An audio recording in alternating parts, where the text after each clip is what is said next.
Bonjour à tous, on se retrouve aujourd'hui pour une vidéo un peu particulière. Je vais vous parler de BD, d'une série de BD. Alors ça va être, je pense, une des rares, voire la seule vidéo où je vais vous parler de BD parce que je ne suis pas du tout BD. À part peut-être Titeuf, Astérix que j'ai lu de temps en temps parce que ma mère aime lire quand même des BD et que vu qu'ils étaient à portée de main, je les ai lus quand même. Mais sinon, je ne suis vraiment pas du tout BD. Donc je vais vous parler de la série de BD de Princesse Sarah. Donc pour le moment, j'en ai 3 tomes. Donc les deux premiers tomes, donc on a le tome 1 qui est comme ça, le tome 2 qui est comme ça, et le tome 3.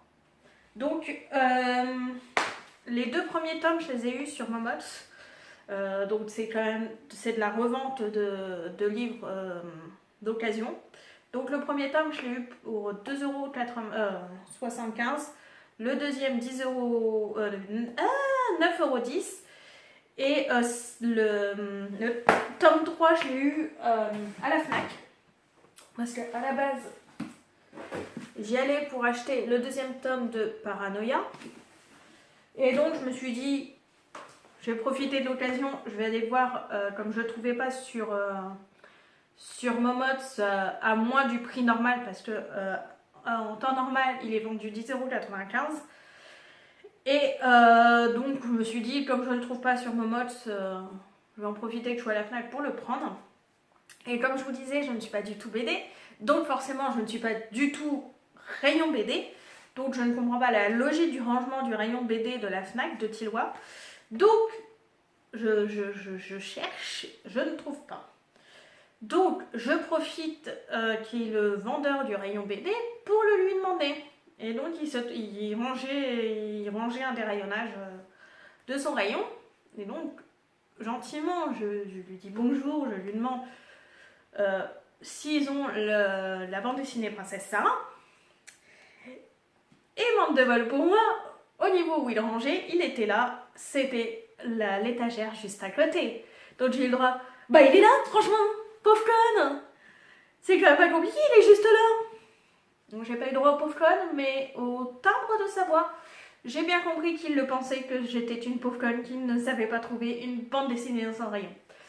Donc franchement, j'ai failli lui foutre un pain dans sa gueule, pas dans la mienne parce que c'est un peu con sinon.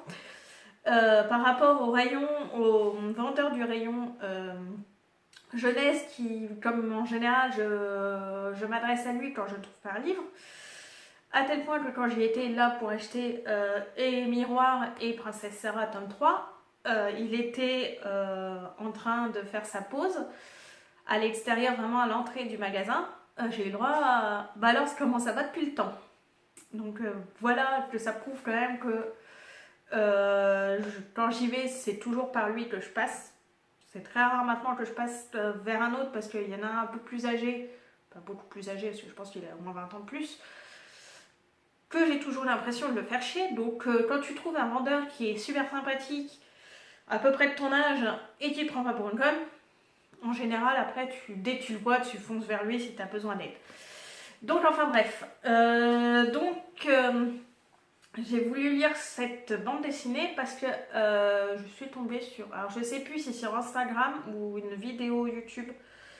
Je sais que Build Up en avait fait une vidéo avec un concours, mais j'en avais déjà entendu parler avant.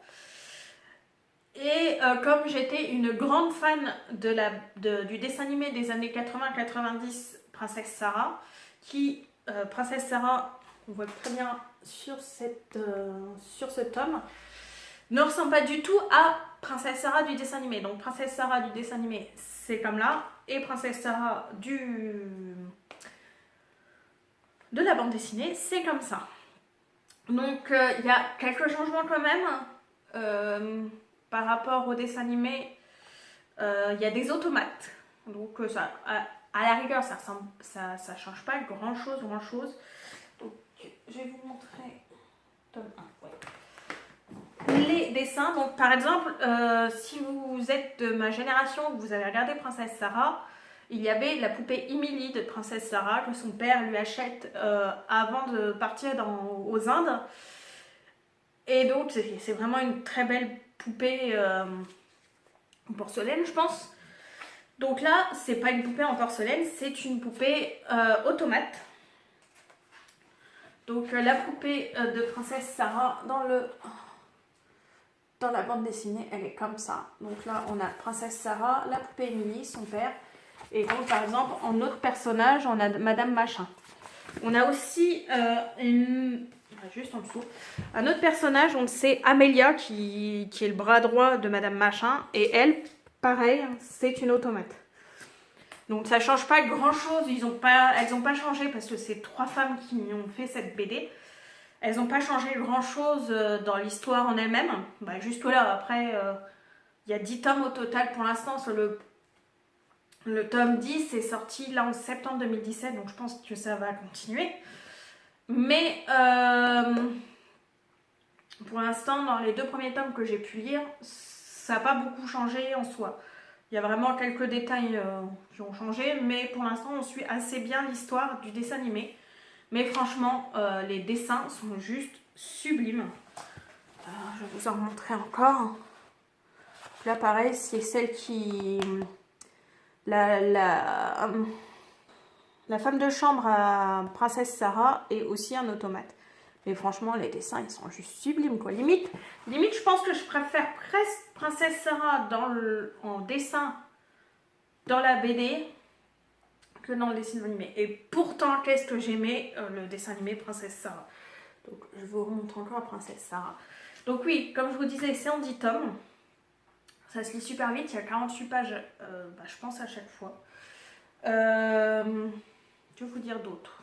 Pas grand-chose. J'espère que je vous ai quand même donné envie de lire la BD. Si vous êtes de ma génération, ça va vous donner franchement envie.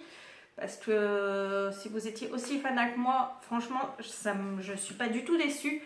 Par rapport à, comme je vous l'avais raconté, je ne sais plus quand je l'ai lu, c'est cette année, c'est sûr. Où j'ai lu Les Malheurs de Sophie parce que j'aimais le dessin animé des Malheurs de Sophie. Et je m'étais beaucoup ennuyée avec le livre. Parce que c'était très répétitif dans le schéma de chaque chapitre. Là, franchement, pour l'instant, je ne m'ennuie pas du tout. Moi qui ne suis pas fan de BD, je tourne les pages avec grand plaisir. Franchement, hier, j'avais plus internet. Plus internet, donc plus de téléphone, plus de télé, plus rien du tout.